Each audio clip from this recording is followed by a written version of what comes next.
With the dust settling on the 2026 NFL Draft, it is time for me to review the NFC East, going through each team's draft and giving them a grade.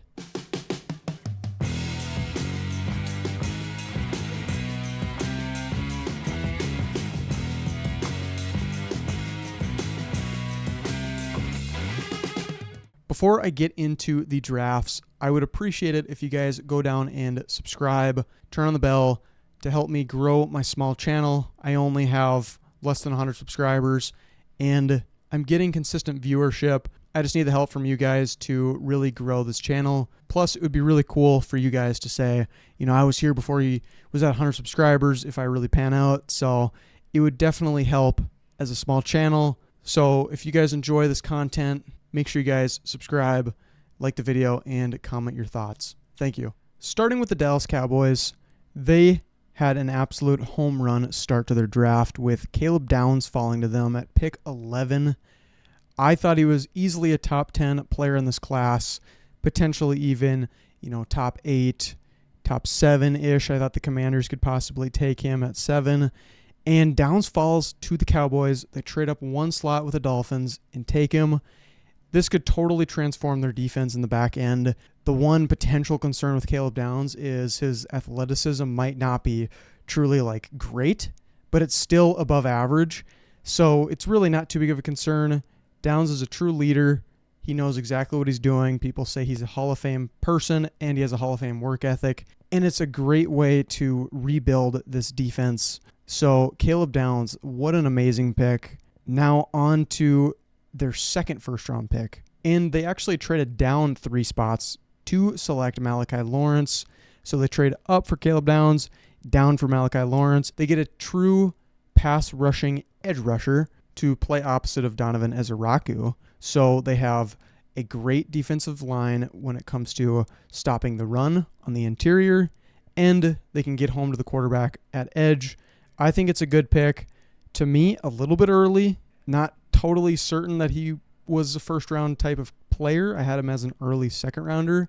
But if you really love his upside as a pass rusher, then you might as well select him here. And he has a deep pass rush bag of plenty of counter moves. He's just such a developed edge rusher that is certainly going to have an impact as a rookie. The one potential downside would be that he tends to struggle in the run game due to his smaller frame at 253 pounds, which isn't ideal, of course, but with that strong interior defensive line, I think taking a true pass rusher here makes a ton of sense, and it'll certainly help the secondary because, of course, getting home to the quarterback early allows errant throws, forced throws, and all of that good stuff. On to the third pick, Jayshon Barham, another edge rusher. He's a little bit of a tweener at 240 pounds, so he's not necessarily required to play off the edge, and I actually think he's more of an off-ball linebacker for the Cowboys.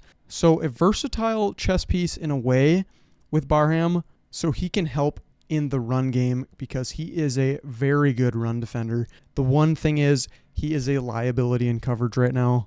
Not a great coverage player, mainly because he's used to playing edge rusher. He's just kind of learning that off-ball linebacker type mentality. So he doesn't quite have his mental side developed for the position yet. He's also not a great tackler. That kind of also goes with the lack of experience as an off-ball linebacker, having to kind of fill the holes and tackle people in space. So hopefully that can develop, but if it's still lacking the development, you can maybe put him in at edge rusher every once in a while as a relief to the other edge rushers if they're getting tired. So regardless, I think having a versatile option to have as a solid edge rusher but also develop as a potential starting off-ball linebacker is a smart move for the Cowboys as they go 3 players in a row on defense, which they, of course, desperately needed to do. Moving to the offensive side of the ball, in the 4th round, they draft Drew Shelton, offensive tackle from Penn State, who is a bit of a project offensive tackle. He's got good size, good athleticism, but he struggles in the run game, and he also struggles a bit in the pass game, specifically with counter moves. So it's going to be a bit of a challenge to develop him, mainly because when you're drafting a guy in day 3, you want to have at least one skill kind of mastered in a way. You'd prefer a offensive lineman to be a great run blocker, and then you develop the pass blocking skills. But it's a little bit of a challenge when you draft somebody that kind of struggles at both, but has shown flashes.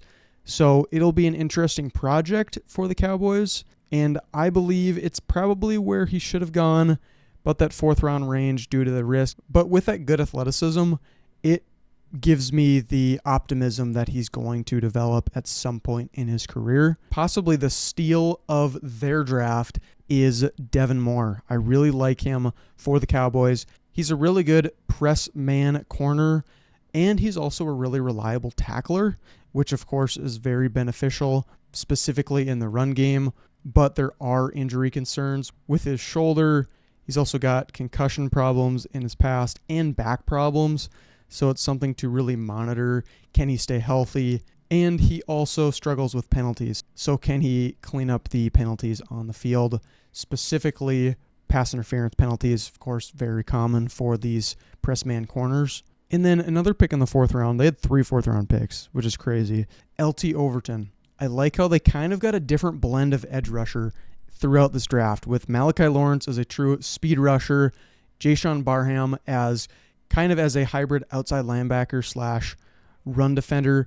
And then you have LT Overton, who's kind of a hybrid defensive tackle / edge rusher at 274 pounds. So it's almost taking a swing at different archetypes, seeing what works in their defense. And I think LT Overton can come in on passing downs and relieve some of those run defensive tackles that they have right away at defensive tackle, and also kind of come in and set the edge in the run game if either Malachi Lawrence or Donovan Ezeraku is struggling to set the edge. So Overton's a really versatile player that can come in, defend the run pretty well, especially against strong offensive linemen. He's very good at holding his own, and he's good against linemen that are pulling. And as a pass rusher, he's not bad, honestly. Like, he's very good at converting speed to power, but he struggles to really get home at the quarterback. The quarterback can escape him, so he struggles to really tackle, and his athleticism isn't good enough to catch people from behind. And then their last pick, Anthony Smith, East Carolina wide receiver. I didn't really do much research on him. However, it's kind of similar to that archetype that's very common in this draft, where he's just a tall player that's fast. He's 6'3", and he ran like a 4.3 something 40-yard dash. So you might as well take a swing on him. And regardless, if he doesn't really develop his route running abilities, then you have a wide receiver that can stretch the field for CeeDee Lamb and George Pickens. But this could also be a solid special teamer. I mean, he's fast, he's big, so that is where he will, of course, have to make his money, because as a 7th-round pick, you really got to work your way up. Overall, I would say the Cowboys did a fairly good job at really targeting their needs while also getting players that are worth the pick. There wasn't really any reach here, and I think their best value would have been Caleb Downs and Devin Moore. But like other teams like the 49ers, the Jaguars, they seemingly reached on a ton of positions of need. It seems like the Cowboys managed their needs and best player available very well throughout this draft. And let Jerry cook. I mean, Jerry Jones he's got something cooking in Dallas. It was fun to watch him last year with that elite offense, and now with a ton of defensive help, hopefully they can turn into more of a well-rounded, established team. I will grade this as a A-. On to the New York Giants. Similar to the Cowboys, they did a very good job at going best player available while also covering most of their needs. Starting with Arvell Reese. Oh my lord, how did he make it to pick 5? I don't know, but at this spot in the draft, it makes me think that he is going to stick at outside linebacker and maybe moonlight, quote unquote, as an edge rusher, because of course they have currently Kayvon Thibodeau could be traded, Brian Burns, and the guy they just drafted last year, Abdul Carter, at pick 3. And Arvell Reese is a better off-ball linebacker right now. He might have higher upside at edge rusher. However, He's going to come in and be an above average defensive player right away with elite athleticism, and he is very good at converting speed to power. Runs at you extremely fast with an explosive first step, gets to the tackle, and then goes right into a bull rush.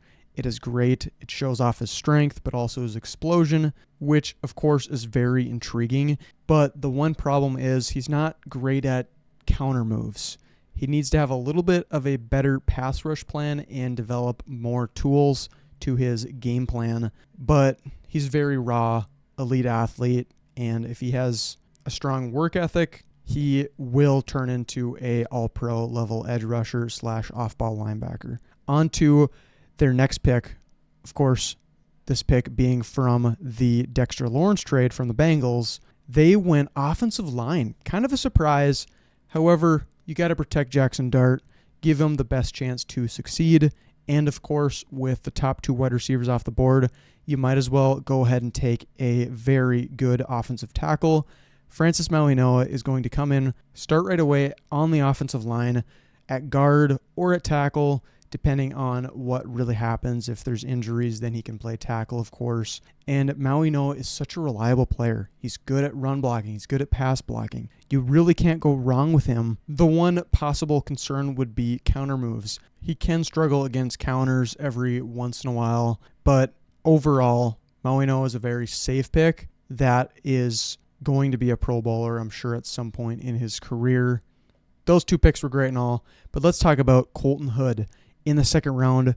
I love this pick a lot because I had him as a late first-round player. I thought the Seahawks were going to go with him at 32, to be honest, and he fell to pick 5 in the second round. Not really fell. I mean, he was kind of in that 30 to 40 range, but Hood is a very good press man corner with solid athleticism. The slight problems with him would be his tackling, and he does have problems with penalties.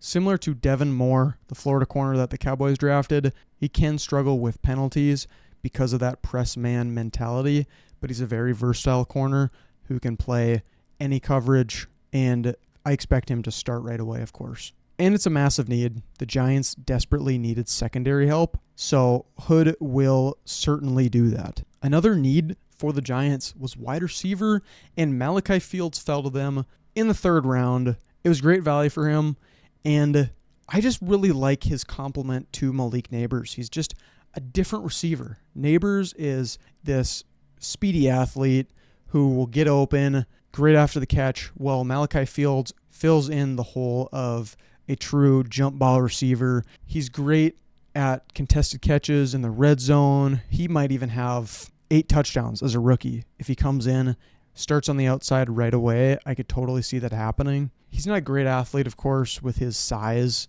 and he's not really a route runner. He's just a very good contested catch wide receiver to throw the ball up to, and he's actually very solid in zone coverage. He finds the open spot in the zone, he sits down, similar to Michael Pittman. I feel like that's kind of his comp for me, is Michael Pittman Jr., now of the Pittsburgh Steelers. So that would be my projection for him to kind of develop as a true outside threat in this offense to help Jackson Dart.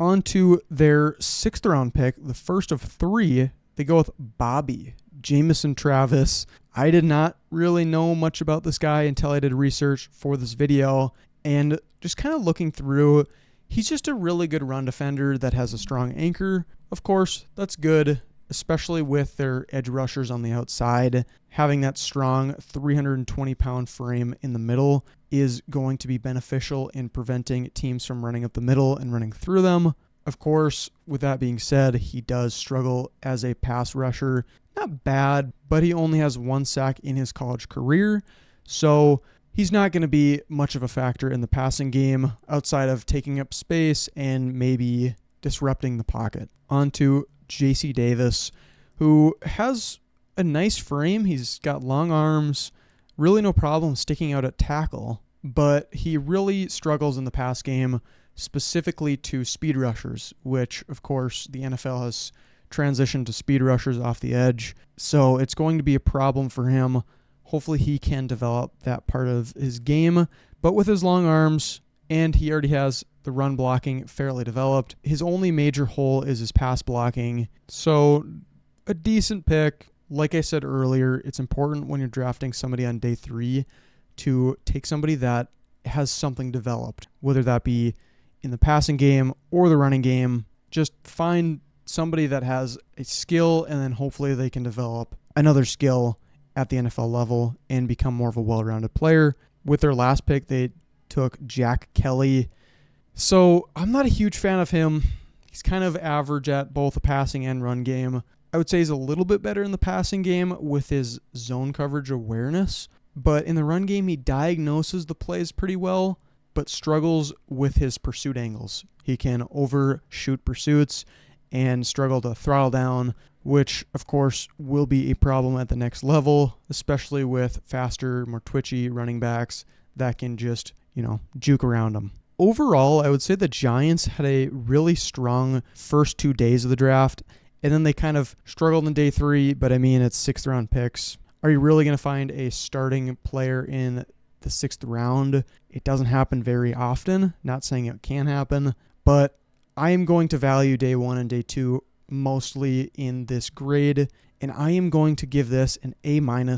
I really like the first 4 picks, but I wish they targeted a defensive tackle in the 2nd or 3rd round compared to the 6th round. Now, the Eagles really did a good job this draft class at targeting best player available primarily, which is very easy when you don't have a lot of needs or holes on your team. So they kind of have that luxury, but it seems like they always do such a good job at just maneuvering around the draft board. Look at this. Trade. Like, they're always constantly moving around the draft board, making sure they get the guys that are falling and the guys that they want. Mekhi Lemon was falling, and they just traded up a few spots to select him. Great pick, especially if they're moving on from A.J. Brown. They need another weapon.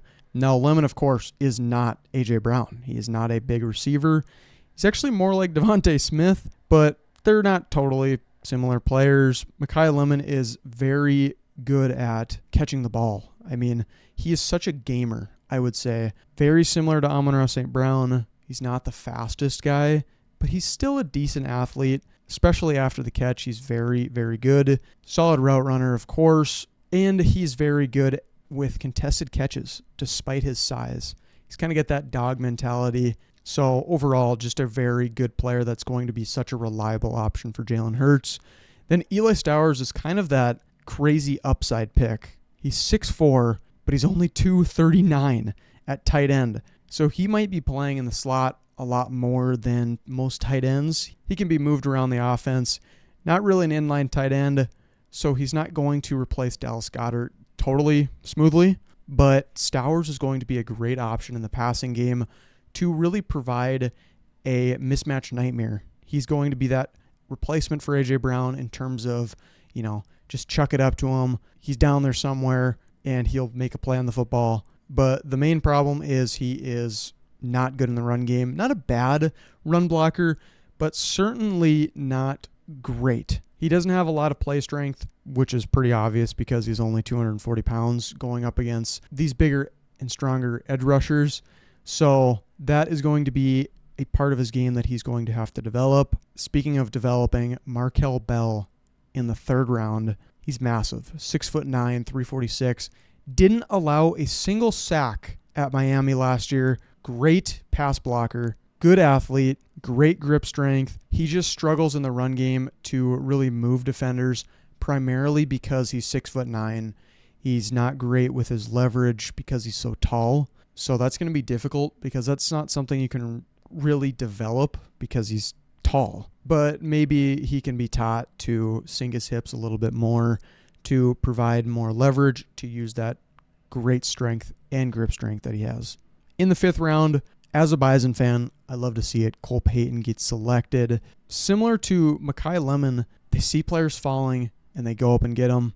Cole Payton was potentially a 3rd round pick, more likely a 4th round pick, falls to almost the end of the 5th round, and he is a great athlete who is a lefty, as you can see here, which is interesting. I know there's not a great history of left-handed quarterbacks in the NFL, specifically recently, but Cole Payton is very accurate, doesn't make many poor decisions, has an above average arm. The main problem is he has an extensive injury history, and he's only started one season. So that's going to be something to monitor. How much can he really develop without having those in-game reps? But he's going to be great competition, and maybe he can play a Taysom Hill role. People have been talking about that. He's such a good athlete that maybe he comes in, gets a couple carries every once in a while, maybe even does the tush push to protect Jalen Hurts. Who knows? But Cole Payton, nevertheless, is an athletic quarterback with upside,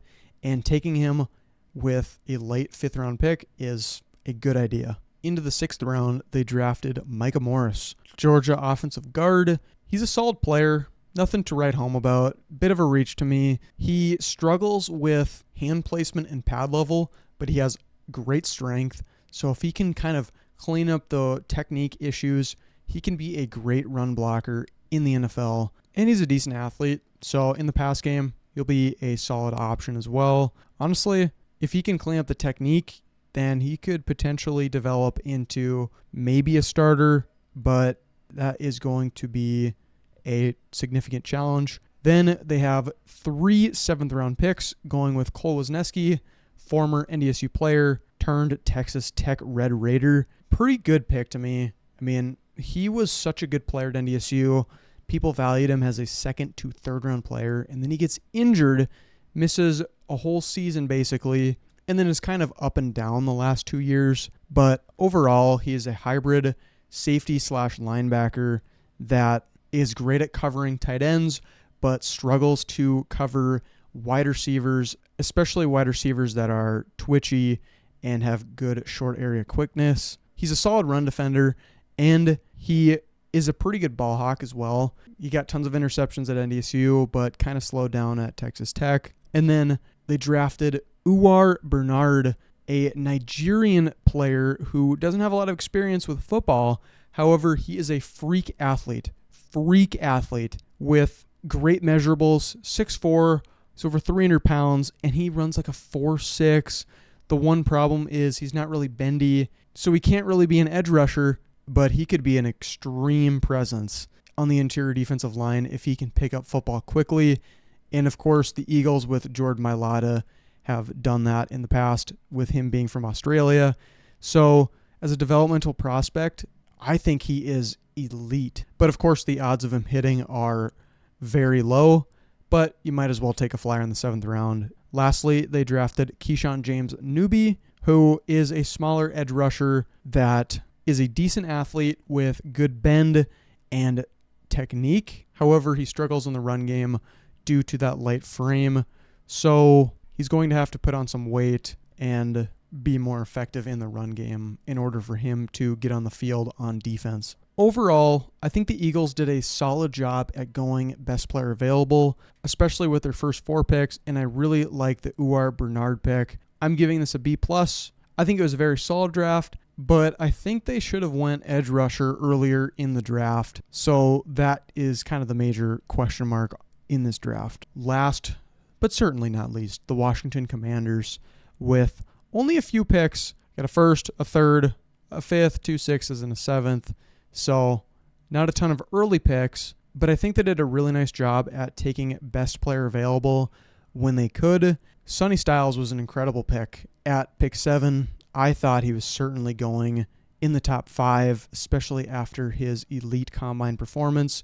He's a great athlete who is an overall really good player. He's going to come in and be a great starter right away for a rookie. The only possible problems with his game is he bites hard on play action with his aggressive downhill nature, and he doesn't have a ton of play strength against bigger offensive linemen, but let's be fair, I mean, he's going up against big offensive linemen.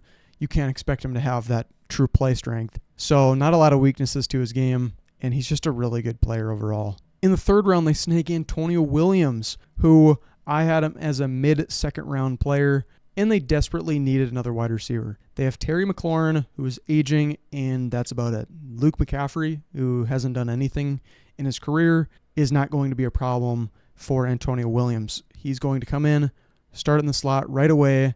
He has good short area quickness. He's not an elite burner per se, but he's a solid route runner that has really good hands, and despite his size, is very good in contest and catch situations. When it comes to their 5th round pick, taking Joshua Josephs makes a ton of sense. He is a raw edge rusher that is developing nicely as a pass rusher, but struggles to bend, and he is an inconsistent tackler, but he is a high energy player and has an explosive first step, which will, of course, greatly help him as a pass rusher. Katron Allen was an incredible value in the 6th round who might start at some point this season. He could potentially be a bell cow back. Got the perfect size for running back. 5'11", 216. He's not the fastest guy, but he has very good vision, and he's produced very well at Penn State despite sharing carries with Nick Singleton. He plays with good leverage and has solid burst, but playing with that nice low pad level downhill mentality certainly helps him in short yardage situations. So I anticipate him being that short yardage back, while Rashad White, the running back they signed in the offseason, kind of helps in the passing game because Katron Allen is not a great pass catching running back. That's just not his thing. So that could be a very nice 1-2 combo. Then in the 6th round, they take a great pick with Matt Gulbin. I really liked him because he's a very good pass blocker and run defender. The problem is he only has 1 season starting at center, so he struggles to diagnose blitzes and stunts, so that will be a problem, and he's not really a good athlete, so that might limit his upside. But I think this is a very smart and good value pick in the 6th round. And then in the 7th round, they draft Ethan Kaliakmis, who is a solid quarterback that doesn't make a lot of mistakes. He's got good size, not the most mobile quarterback, but overall accurate and has a solid arm. So look for him to potentially make some noise if Jaden Daniels gets injured once again. Overall, I'm giving the Commanders an A. They did a very good job at finding value on the board despite not having a ton of high picks. And I really like pretty much all of these picks. So not a bad draft at all for Commanders fans to get excited about. But with that being said, that is the end of this video. I hope you guys enjoyed. Once again, please consider subscribing and helping my small channel grow. And let me know your thoughts in the comments below on these draft classes. So with that being said, I am Levi Nordstrom, and this is Couch Football. Thank you guys for watching this video.